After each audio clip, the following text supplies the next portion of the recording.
करेल में स्वतंत्रता दिवस के अवसर पर सुबह से लेकर शाम तक कई एक से बढ़कर एक कई शानदार कार्यक्रमों के आयोजन होते दिखाई दिए। इस अवसर पर स्वतंत्रता दिवस के अवसर पर कई शानदार कार्यक्रमों को देखते हुए पूरे दिन भक्तिमय वातावरण नजर आया। इस दौरान एक से बढ़कर एक अपने अपने अंदाज में देशभक्तों ने कई कार्यक्रमों को आयोजित करते हुए स्वतंत्रता दिवस के अवसर पर चार चांद लगाने का काम किया।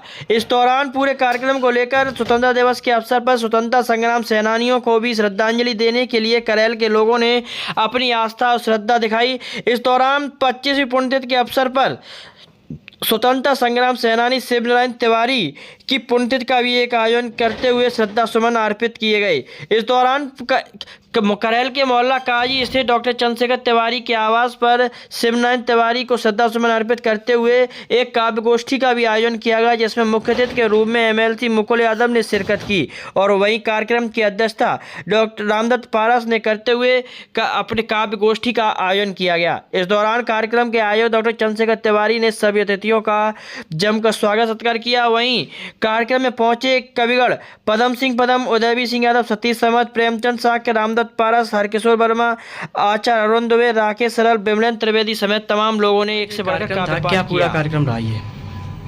आज स्वतंत्रता दिवस है जी, तो हमने विचार किया कि स्वतंत्रता दिवस पर स्वतंत्रता सेनानियों को भी सम्मान देना चाहिए, उन्हें जो है श्रद्धांजलि अर्पित करना चाहिए।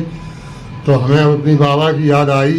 भाई बाबा स्वतंत्रता सेनानी रहे और स्वतंत्रता की लड़ाई लड़ी और अंग्रेजों के छक्के छुड़ाए और उसके बाद जो है उन्हें पुलिस भी पकड़ने को घूमती रही, लेकिन वो बचते रहे, भूमिगत रह के आंदोलन को गति देते रहे। और 31 मई 2000 को उनका निधन हुआ। उसके बाद 7 जून के अमर उजाला पेपर में उस समय के माननीय मुख्यमंत्री राम प्रकाश गुप्ता जी ने उनके प्रति शोक संवेदना व्यक्त की थी। वो पेपर हमने रखा है संजो के, तो वो एक याद के रूप में है। सबसे बड़ी इनकी महानता ये रही कि इन्होंने पेंशन को स्वीकार नहीं किया था, क्योंकि वो आर्य समाजी थे। आर्य समाजी वर्ग के किसी व्यक्ति ने भी स्वतंत्रता सेनानी पेंशन को स्वीकार नहीं किया था। उन्होंने सिर्फ ये कहा कि हमने देश के लिए लड़ा था और मुझे इसका कोई मुआवजा नहीं चाहिए। जिस तरीके से उन्होंने जो लड़ाई लड़ी, क्या क्या उनके जो है मुख्य जो है कार्यक्रम थे, जिस तरीके से वो लड़ाई लड़ने में सक्षम थे? सरकार को नीचा दिखाने के लिए कई एक कार्यक्रम किए जाते थे। जैसे चंद्रशेखर आज़ाद ने जो काकोरी में वो सरकारी खजाना लूटा था, और वैसे यहाँ भी एक घटना हुई थी, डाक खाने लूटा था यहाँ पे मैनपुरी जी, नहीं सब्जी मंडी में डाक खाना सबसे पहले यहाँ था, सब्जी मंडी में। तो वो डाक खाना लुटा था, यहाँ पे जला दिया गया था। हाँ, जला दिया गया था और जो है जो कुछ भी था लूटा, मतलब सरकारी जो है तंत्र को कमजोर करने की वजह से ये सब कार्य किए गए थे। तो उसमें जो है कई एक लोग गिरफ्तार हुए थे, लेकिन कई एक लोग जो है बचे रहे, इसलिए कि सब गिरफ्तार हो जाएंगे तो फिर आंदोलन कौन चलाएगा। उसमें हमारे पूजनीय बाबा जी भी शामिल थे। और एक बार जी, तो ये अपनी दुकान उनकी कपड़े की थी जी, उसके सामने ही जगन नारायण की दुकान थी। किसकी दुकान थी? जगन नारायण शुक्ला जी जी जी, पटेले मोहल्ला वाले।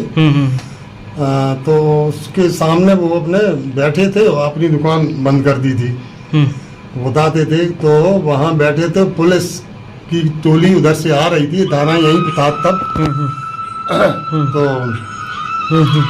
जी, तो उनसे पूछा पुलिस वालों ने कि वो शिवनारायण तिवारी को देखा है कहीं?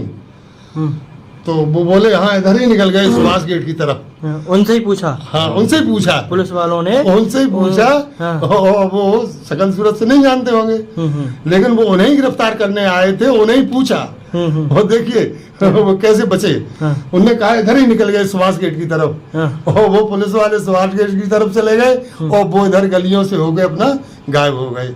ये संस्मरण वो सुनाया करते थे। अच्छा। हाँ, और बहुत ही जो है हिम्मतवर, बहुत ही साहसी, हमेशा बुराइयों से लड़ते रहे। और पहली लड़ाई की शुरुआत किस तरीके से की थी उन्होंने? पहली लड़ाई